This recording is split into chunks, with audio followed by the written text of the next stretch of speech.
Turkestan میں آ رہی تھی۔ سبحان اللہ۔ زندہ باد زندہ باد۔ کچھ عرب ایران میں، کچھ پاک ترکستان میں عاشقان مصطفیٰ زیادہ ہے ہندوستان میں۔ اقبال نے کہا تھا سارے جہاں سے اچھا ہندوستان ہمارا، ہم بلبلیں ہیں اس کی یہ گلستاں ہمارا۔ گلستاں ایک پھول کو نہیں کہا جاتا ہے، گلستاں ایک پیڑ اور ایک درخت کو نہیں کہا جاتا، گلستاں اس کو کہا جاتا ہے جہاں پر مختلف طریقے سے پیڑ ہوتے ہیں، پھول ہوتے ہیں، یعنی پورے باغیچے اور باغ کو گلستاں کہا جاتا ہے۔ کیا مطلب؟ اسی ہندوستان میں گورے بھی آباد ہیں، کالے بھی آباد ہیں، ہندو بھی آباد ہے، مسلم بھی آباد ہے، سکھ بھی آباد ہے، عیسائی بھی آباد ہے، اور تمام لوگ آزادی کے طور پر اپنی اپنی خوشیاں مناتے ہوئے نظر آتے ہیں۔ تمام لوگ اپنے اپنے اعتبار سے اپنے دھرم کی پیروی کرتے ہوئے نظر آتے ہیں۔ کہیں سے بھجن کی آواز آ رہی ہے، کہیں سے کیرتن کی آواز آ رہی ہے، کہیں سے آذان کی آواز آ رہی ہے، کہیں سے نعت مصطفیٰ کی آواز آ رہی ہے۔ حضرات گرامی، یہ اپنا اپنا مقدر ہے، اپنا اپنا نصیبہ ہے۔ آج ہی کے دن لوگوں کے اعتقاد اور عقیدے کے اعتبار سے کوئی کہتا ہے کہ ہم دیوالی جگائیں گے، کیسے جگائیں گے؟ جوا کھیل کر کے ہم جگائیں گے۔ کوئی کہتا ہے شراب پی کر کے جگا لیا جائے اس کو، کوئی کہتا ہے چوری کر کے، آج چوری اگر کامیاب ہو گئی تو سال بھر ہم کامیاب رہیں گے۔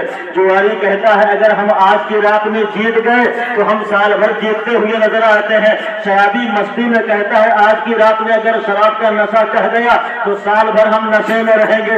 یہ اپنا اپنا مقدر ہے، اپنا اپنا نصیبہ ہے۔ اے ہندوستان کے اور سنگاؤں کے خوش عقیدہ مسلمانوں، آپ ہم اور آپ آج مرحومہ کے اصالے ثواب کے لیے اس محفل میں بیٹھ کر قسم خدا کی ان کے عقیدے کے اعتبار سے اگر ہم دیوالی اس اعتبار سے جگا رہے ہیں تو ہم لوگ دنیاوی خرافات میں نہیں، نعت مصطفیٰ پڑھ کر کے اور میلاد مصطفیٰ میں بیٹھ کر کے سرکار کا ذکر کر کے آج کی یہ رات گزار رہے ہیں۔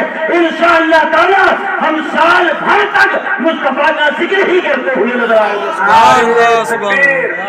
نعرے تکبیر، نعرے رسالت، نعرے رسالت، زندہ باد زندہ باد۔ وہ اپنے عقیدے کے اعتبار سے کہتا ہے اگر ہم چوری میں کامیاب ہو گئے تو چوری ہمیشہ کامیاب رہے گی۔ وہ کہتا ہے اگر ہم جوئے میں کامیاب ہو گئے، جیت گئے تو ہم جیتتے ہوئے نظر آئیں گے۔ یہ سنیوں، یہ تمہارا مقدر ہے، یہ تمہارا نصیبہ ہے۔ یہ قسم خدا کی محفل میلاد پاک میں بیٹھے ہوئے ہو، زندگی کا یہ لمحہ اگر آج کی رات میں یہ قبول ہو جائے اور اس آدمی سال بھر تک مصطفیٰ کا ذکر کرتا ہوا نظر آئے، اس سے بڑا مقدر کیا ہے، اس سے بڑا نصیبہ کیا ہے؟ اللہ تبارک و تعالی ہمارے مقبول بھائی کو صحت و سلامتی عطا فرمائے۔ شریک حیات، شریک حیات کی محبت کا حق انہوں نے ادا کیا۔ سبحان اللہ۔ آج آدمی صرف کیا ہوتا ہے، سکھ کا ساتھی ہوتا ہے، دکھ کا ساتھی کوئی نہیں ہوتا۔ اگر دکھ میں آدمی مبتلا ہو جائے تو تھوڑی دیر تو آدمی ساتھ دیتا ہے، بعد میں یہی دعا کرنے لگتا ہے اللہ اس کو اٹھا لے۔ آدمی بھائی بھائی کے لیے دعا کرنے لگتا ہے، باپ بیٹے کے لیے، بیٹا باپ کے لیے، ماں بیٹی کے لیے۔ یعنی کوئی تھوڑی سی مصیبت آ جائے، پریشانی اگر آ جائے تو آدمی یہ دعا کرتا ہوا نظر آتا ہے۔ مگر دنیا نے دیکھا، چشمے فلک نے دیکھا، یہاں کے لوگوں نے دیکھا کہ کس طریقے سے انہوں نے یہ محبت کا حق ادا کیا۔ قسم خدا کی دنیا میں اگر کسی کی کوئی بیوی ہے تو صرف 40 سال 50 سال 60 سال کی بیوی نہیں ہے، ہمیں یہی بیوی تو میدان محشر میں بھی ایک مومن کو ملے گی اور وہی حوروں کے ساتھ جنت میں جائے گی، اور دنیاوی عورت حوروں سے زیادہ جنت میں خوبصورت نظر آئے گی۔ سبحان اللہ۔ کون سا چہرہ لیے جاؤ گے وہاں پر؟ چاہے بیوی شوہر کا ساتھ چھوڑ دے، شوہر بیوی کا ساتھ چھوڑ دے، کون سا چہرہ لے کر وہاں ملاقات کرو گے؟ بڑے خوش نصیب ہے، اللہ تبارک و تعالیٰ ان کو سلامت رکھے۔ یاد رکھنا جو چیز گزر جاتی ہے، نگاہوں سے اوجھل ہو جاتی ہے، تب جا کر کے اس کی اہمیت معلوم ہوتی ہے، ہوتے کہ نہیں ہوتی ہے؟ دیکھو یاد رکھنا یہ تقاضا یہ ہے کوئی چیز اگر پرانی ہو جاتی ہے تو اس پرانی، چاہے وہ رشتہ پرانا ہو جائے، چاہے وہ کپڑا پرانا ہو جائے، چاہے وہ چیز پرانی ہو جائے، اور چاہے ماں باپ پرانے ہو جائے، جب پرانے ہو جاتے ہیں تو اس پرانے چیز کی اہمیت نہیں رہ جاتی ہے۔ ایک موبائل آدمی کے ہاتھ میں ہوتا ہے، جب نیا ہوتا ہے تو اس کی دیکھ ریکھ الگ ہوتی ہے، وہی جب 2-4 سال کا ہو جاتا ہے تو اس کے لیے اس کا خیال الگ ہوتا ہے، کہیں بھی پڑا رہے۔ لیکن وہی پرانا موبائل اگر گم ہو جاتا ہے تب اس کی اہمیت معلوم ہو جاتی ہے۔ ہمیں یہ دنیاوی چیزیں ہیں، یہ پرانی ہو کر کے جب گم ہوتی ہے تب اس کی اہمیت معلوم ہوتی ہے۔ یہ تو ماں باپ ہے، یہ پرانے ہو جائے تو ان کی اہمیت کو کم نہ کرو، اس لیے جب یہ ان کا سایہ تمہارے سروں سے اٹھ جائے گا تب جا کر کے تم کو ان کی اہمیت معلوم ہوگی۔ قبل اس کے مرنے کے بعد اہمیت معلوم ہو، ان کی زندگی میں اہمیت کو معلوم کر لو تو قسم خدا کی جنت کو ڈھونڈنے کے لیے مسجد میں جاؤ، ضرور جاؤ، جنت کو ڈھونڈنے کے لیے پیر صاحب کے قدموں میں ضرور جاؤ، مگر دنیا میں دوڑنے سے پہلے اپنی جنت کو اپنے ماں کے قدموں میں تلاش کر لو۔ اگر ماں کے قدموں کی جنت کو تمہیں پہلے تلاش کر لیا، دنیا میں قدر کو کرنے کی ضرورت نہیں ہے، ماں کی دعا سے تم جنتی بنتے ہو۔ سبحان اللہ، سبحان اللہ۔ پیر صاحب کا ہاتھ چومنے والوں، پیر صاحب کا نذرانہ دینے والوں، کبھی سوچا کہ اپنے ماں باپ کو بھی نذرانہ دیا؟ اپنے ماں باپ کے بھی ہاتھ تم نے چوما؟ پیر صاحب کے قدموں میں جا کر کے لمبے لمبے لیٹ جانے والے لوگوں، قسم خدا کی ایک بیٹے کی جنت ماں کے قدموں میں ہوتی ہے۔ بے شک بے شک۔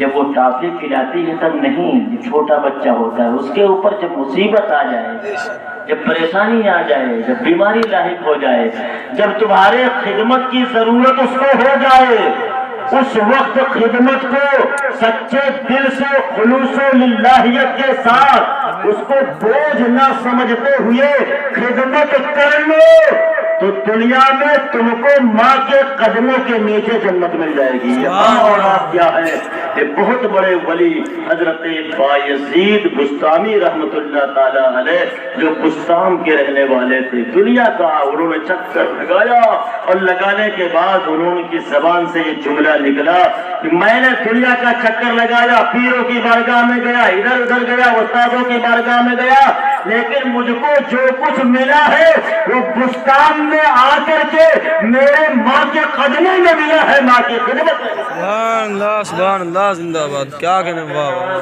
بیٹا حضرت مخدوم ماہم کی طرح سے ولی بنتا ہوا تھا۔ سبحان اللہ۔ مخدوم ماہم رحمت اللہ تعالی علیہ کی زندگی کو دیکھ تو حضرت گرامی اس لیے ضرورت اس بات کی ہے کہ کوئی چیز پرانی ہو جائے یا ماں باپ پرانے ہو جائیں تو ان کو بوجھ نہ سمجھا جائے، بے شک بے شک، بلکہ وہ شاعر کہتا ہے نا کہ تم ہمیں ساتھ میں رکھا کرو عادت کی طرح۔ یہ سبحان اللہ۔ واہ۔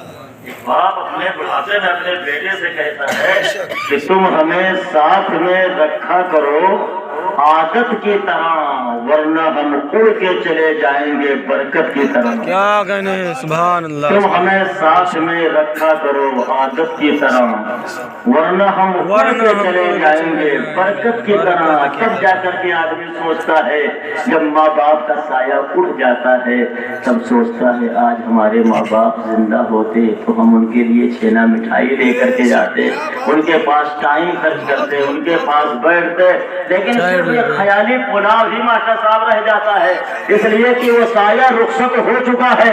اگر تم نے ان کی زندگی میں ان کو خوش کر دیا تو قسم خدا کی تیجا 40واں سالانہ میں یہ پھل فلوٹ جو اکٹھا کرتے ہو ان کی روح تب جا کر کے خوش ہوگی، اور ان کی زندگی میں اگر تم نے ان کو تکلیف دی ہے، کچھ نہیں کھلایا ہے، تو بعد مرنے کے فقیروں کو کھلانے میں، لوگوں کو کھلانے میں ہمیں یہ دنیاوی دکھاوا تو ہو سکتا ہے، یہ سچی محبت نہیں ہو سکتی ہے۔ اس لیے کہ ماں باپ کی محبت یہ چاہتی ہے دنیا کو دکھانے کے لیے نہیں، اللہ کی رضا کے لیے کیا جائے. خدا سبحان اللہ. نعرے تکبیر، نعرے رسالت، آمد مصطفیٰ، زندہ باد. آمد مصطفیٰ، زندہ باد. نعرے تکبیر، نعرے رسالت. کیا بات ہے. سرکار کی بارگاہ میں ایک صحابی رسول آئے تھے. انہوں نے کہا یا رسول اللہ صلی اللہ علیہ وسلم، دنیا میں ہمارے نزدیک اللہ اور رسول کے بعد سب سے بڑا مرتبہ کس کا ہے؟ یہ سوچا. سرکار نے فرمایا کہ تمہاری ماں کا مرتبہ. پھر پوچھا اس کے بعد؟ کہا ماں کا. کہا اس کے بعد؟ کہا ماں کا. کہا اس کے بعد چوتھی مرتبہ میرے آقا نے فرمایا تب باپ کا مقام. 3 مرتبہ فرمایا ماں کا مرتبہ اور چوتھی مرتبہ فرمایا باپ کا مقام. 3 مرتبہ. ایک مسئلہ یہاں پر پیش کروں. اسی لیے مفسرین فرماتے ہیں کہ 1 روپے میں اگر بٹوارے کے ساتھ ماں باپ کو دینا ہے تو چونکہ 3 مرتبہ میرے آقا نے فرمایا تھا ماں کا مرتبہ، چوتھی مرتبہ فرمایا تھا باپ کا مقام، تو 1 روپے میں اگر دونوں کو دینا ہے تو 75 پیسہ ماں کو دیا جائے گا اور 25 پیسہ باپ کو دیا جائے گا.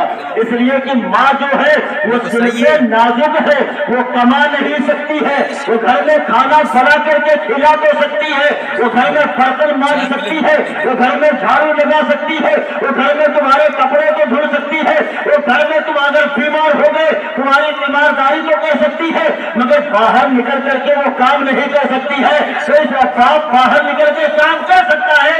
اسی لیے ماں کو 3 حصہ دیا جائے گا اور باپ کو 1 حصہ دیا جائے گا. سبحان اللہ. کیا کہنے والا. 3 مرتبہ میرے آقا نے فرمایا. مسلمانوں 3 مرتبہ فرمایا ماں کا مرتبہ، چوتھی مرتبہ فرمایا باپ کا مقام. آپ دیکھ رہے ہو نبی آپ کی اصلاح کس طرح سے کرتے ہیں. آج قسم خدا کی پہلے یہ ہوتا تھا کہ لوگ شادی ہونے کے بعد بگڑ جاتے تھے. اب تو ایسے ایسے حالات آ گئے ہیں کہ شادی ہونے سے پہلے ہی نوجوان بیٹا بگڑ جاتا ہے، یعنی ماں باپ کا سہارا نہیں بن پاتا. پہلے تو ایک الزام لگایا جاتا تھا کہ عورت نے آ کر کے بگاڑ دیا ہوگا. اب شادی سے پہلے ہی اگر بگڑ رہا ہے تو کس نے بگاڑا؟ آپ بگاڑا ضرور. غلط سماج نے بگاڑا، غلط سنت نے بگاڑا، غلط لوگوں کی اٹھک بیٹھک نے بگاڑا. اگر کسی امام کی سنت ہوتی، اگر کسی عالم کی سنت ہوتی، اگر کسی متقی کی سنت ہوتی تو قسم خدا کی بگڑا ہوا آدمی بھی سدھر سکتا ہے اور غلط کی سنت اچھے آدمی کو بھی پیٹ بنا دیا. واہ واہ واہ واہ. تو بھائی خیالی تصویر کر رہا ہوں تاکہ یہ نوجوان طبقہ سمجھے اس چیز کو. سرکار دو عالم صلی اللہ علیہ وسلم نے 3 مرتبہ فرمایا ماں کا مرتبہ اور چوتھی مرتبہ فرمایا باپ کا مقام. دیوالی میں بیوی کے لیے چھینا کی مٹھائی مخلال کی دکان سے لانے والوں اور ماں کے لیے چینی کا گھوڑا لانے والوں، جبکہ دانت بھی نہیں اس سے اندازہ کرو. یاد رکھنا ایک ماحول ایک دستور ہوتا ہے. جیسا سماج بناؤ گے ویسا ہی سماج بنے گا. اگر تمہارے ماں باپ اللہ تبارک و تعالیٰ سب کے ماں باپ جو باحیات ہیں سب کو سلامت رکھے اور جو دنیا سے رخصت ہو گئے اور سب کو جنت الفردوس میں اعلیٰ سے اعلیٰ مقام عطا فرمائے. اگر وہ باحیات ہیں اور تمہارے آنگن میں چھوٹے چھوٹے بچے بھی تمہارے اپنے ہیں، اب ظاہر سی بات ہے ان کی رگوں میں تازہ نیا خون دوڑ رہا ہے، ان کو پھل کی ضرورت نہیں ہے. بوڑھے ماں باپ کے سریانوں میں خون کو تیزی لانے کے لیے پھل کی ضرورت ہے. بہت اچھے. کیا کہتے ہیں. ان کو ان میں تیزی لانے کے لیے ان کو، اور یہ ان کو ضرورت ہے. یہ درس دے رہے ہو تم. اپنے سے نیچے والوں کو ضرور دیکھو، اپنے بچوں کو بھی دیکھو، لیکن اس سے کہیں زیادہ جو چند دنوں کے مہمان ہیں بوڑھے ماں باپ ان کو دیکھو.